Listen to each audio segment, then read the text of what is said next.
এখন বাজে 9:30, money exchange করে নিছি। এখন এই ইমিগ্রেশন অফিসের একদম সামনে চলে আসলাম।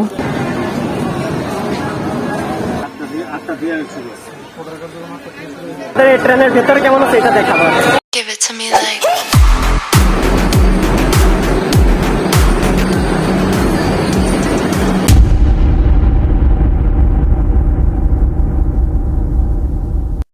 কলকাতার যাওয়ার জন্য এখন চলে এলাম বিমানবন্দর রেলওয়ে স্টেশনে। আমাদের ট্রেন আর ঘন্টাখানেকের ভিতরেই চলে আসবে আর কি। আর এয়ারপোর্ট রেলওয়ে স্টেশনের প্রথম ইন্টারফেস হচ্ছে দেখতে অনেকটা এমন আর কি। তো এখন আমরা ভেতরের দিকে প্রবেশ করব।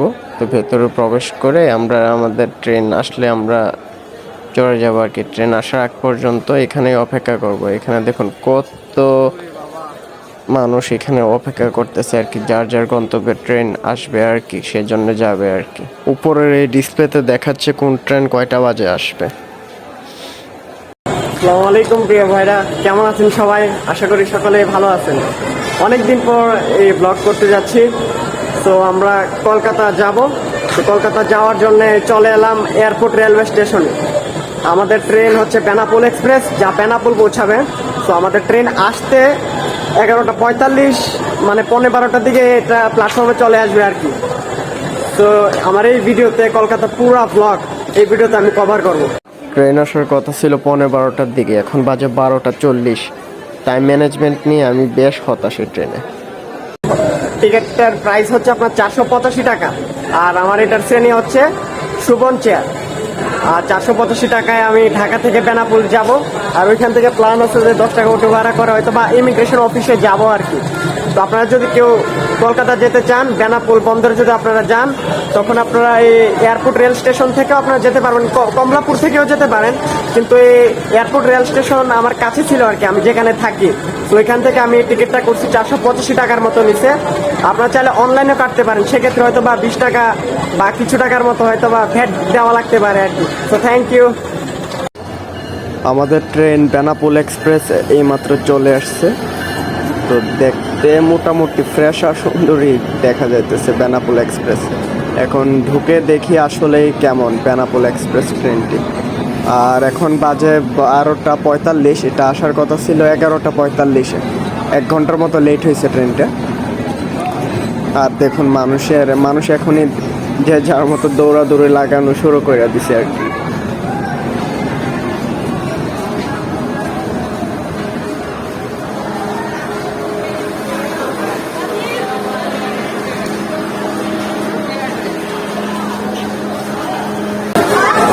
আমাদের এই ট্রেন এসে পড়েছে, সবার দৌড়াদৌড়ি দেখতে পাচ্ছেন। ওকে, এখন বাজে 12:45, আসার কথা ছিল 11:45। 1 ঘন্টার মতো লেট হয়েছে। তো দেরি না করে উঠে যাই আমার সিটে।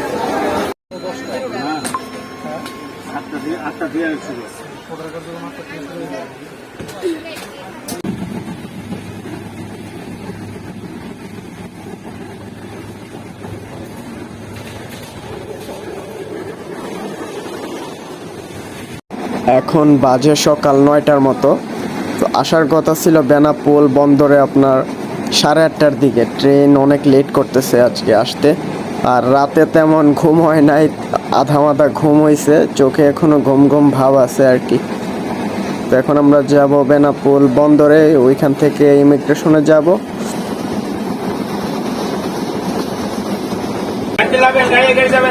এখন বাজে 9:30, আমরা এই বেনাপোল রেল স্টেশনে আসা পৌঁছাইছি। তো এখান থেকে অটো ভাড়া নিয়ে আমরা বেনাপোল ইমিগ্রেশন অফিসে যাব। তো ওইখান থেকে ইমিগ্রেশন কমপ্লিট করব। তো আসার কথা ছিল প্রায় 8টা বাজে, 1.5 ঘন্টার মতো লেট হয়েছে আর কি। যাবো একটু পরে যাবো। এখানে দেখুন কতগুলো অটো দাঁড়ায় আছে, ওইখান থেকে সবাই বর্ডারের দিকে যায়। দেখেন সবাই বর্ডার ডাকতেছে। তো আমরা এখন এই বর্ডারের উদ্দেশ্যে যাব। অটো ভাড়া করে নিলাম, ভাড়া 10 টাকা করে রাখছে ইমিগ্রেশন অফিস পর্যন্ত। তো আপনারা যখন এই রেল স্টেশন থেকে নামবেন, নামার একটু সামনে দেখবেন যে অনেক অটো দাঁড়ায় আছে, তারা বর্ডার বলে ডাকতেছে আর কি। তো এখান থেকে আপনার ইমিগ্রেশন পর্যন্ত ভাড়া 10 টাকার মতো আর কি। ওইখানে আবার রুপি হিসাব হয় না, এখানে যেহেতু এটা বাংলাদেশের ভেতরেই, তো এখানে আপনার টাকায় হিসাব হয় আর কি। তো একটু পরে ইমিগ্রেশনের পর থেকে আমরা যাই, ওইখানে খরচ হবে তা রুপিতে আর কি, কিন্তু ওরা রুপিকেও টাকাই বলে আর কি কলকাতাতে। এখন এই ইমিগ্রেশন অফিসের একদম সামনে চলে আসলাম।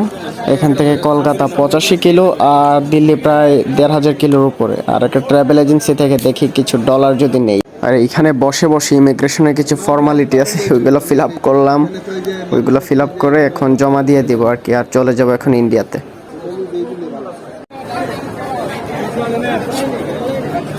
মানি এক্সচেঞ্জ করে নিছি আর রেট 78 টাকা করে পড়ছে আর কি। আর আমার পেছনে অনেক মানি এক্সচেঞ্জের দোকান, পুরা কলকাতাতেই প্রায় মানি এক্সচেঞ্জের দোকান আছে আর কি, যেখান থেকে ভালো রেট পাবেন। আগে আগে সবকিছু আপনার যায় না, বুঝে সবকিছু করেন তাহলে ভালো একটা রেট পাবেন আর কি।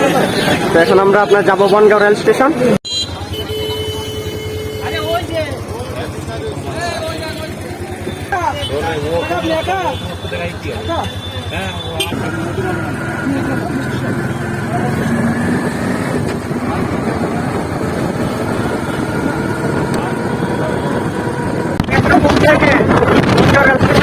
আমাদের শেয়ার ওই মোটু ভাড়া পড়ছে 50 টাকা করে।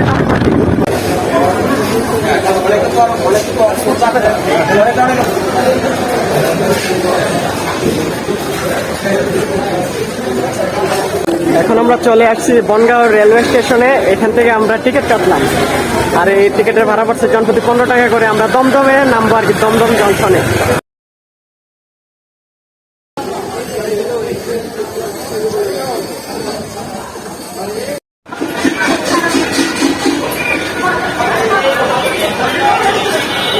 আমাদের এই ট্রেন বনগাঁও থেকে এখন আমরা যাব আপনার দমদমে। তো আমাদের এই ট্রেনটা এসে পড়ছে আর কি, আর 12টা 47 থেকে আমাদের এই ট্রেন ছেড়ে দিবে।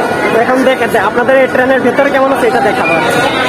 ট্রেনের সাইজ দেখতে পারতেছেন, ভেতরে কত মোটা আমাদের দেশের ট্রেনের তুলনায়, হিউজ। বলে রাখা ভালো, আমি সবসময় সোলো ট্রাভেল করি। কথা বলার সময় আমি দেখা যায় যে ব্লগে আমি বলি যে এখন আমরা এই জায়গাতে যাচ্ছি, এখন আমরা এই গাড়িতে উঠছি, বা এখন আমরা ট্রেন সফর করব। তার মানে সকলে ভাববেন না যে আমার সাথে আরও অনেকে আছে বা কেউ আছে আর কি। সোলো ট্রাভেল যেহেতু করি, ওইখানে আমরার জায়গায় হবে আমি আর কি, হয়তো বা আমরা বলার মধ্যে আমি কমফোর্ট ফিল করি। এখন আমি দমদম জংশনে নামলাম। তো এই দমদম জংশন থেকে মেট্রোর খুঁজে যাচ্ছি আর কি, 2-4 মিনিট লাগবে মেট্রো পেতে আর কি।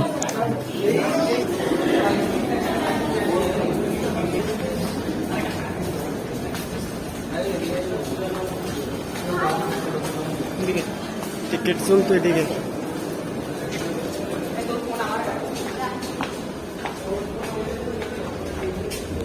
মেট্রো রেলের টিকিটের জন্য আমরা কাউন্টারে যাচ্ছি। তো ওইখান থেকে আমরা পার্ক স্ট্রিট এরিয়াতে যাবো আর কি। তো ওইখানে দেখা যাক নেবো বা ওইখানে থাকবো আর কি, প্ল্যানিং ওইটা আমাদের।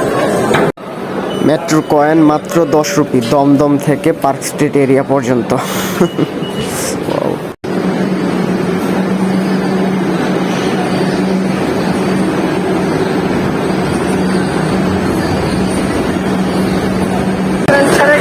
এখন আমাদের ট্রেন আসবে, ওয়েট করবো আর কি তার জন্য। আর নয়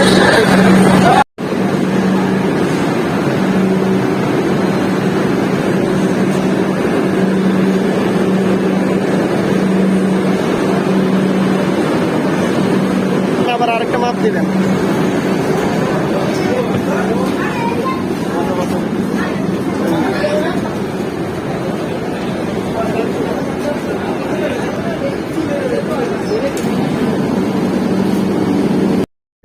চলে আসছি পার্ক স্ট্রিট এরিয়াতে, খুব অল্প সময় লাগছে, আর ভেতরে ছিল ঠান্ডা চিল্ড এসি, যা খুবই ভালো লাগছে মেট্রো রেলের এই সার্ভিস কলকাতার। I appreciate that.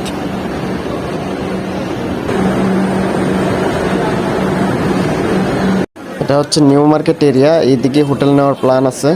আর রাতে ঘুমায় না, তাড়াতাড়ি হোটেল নিয়ে একটু ঘুমাতে হবে বিশ্রাম নিয়ে।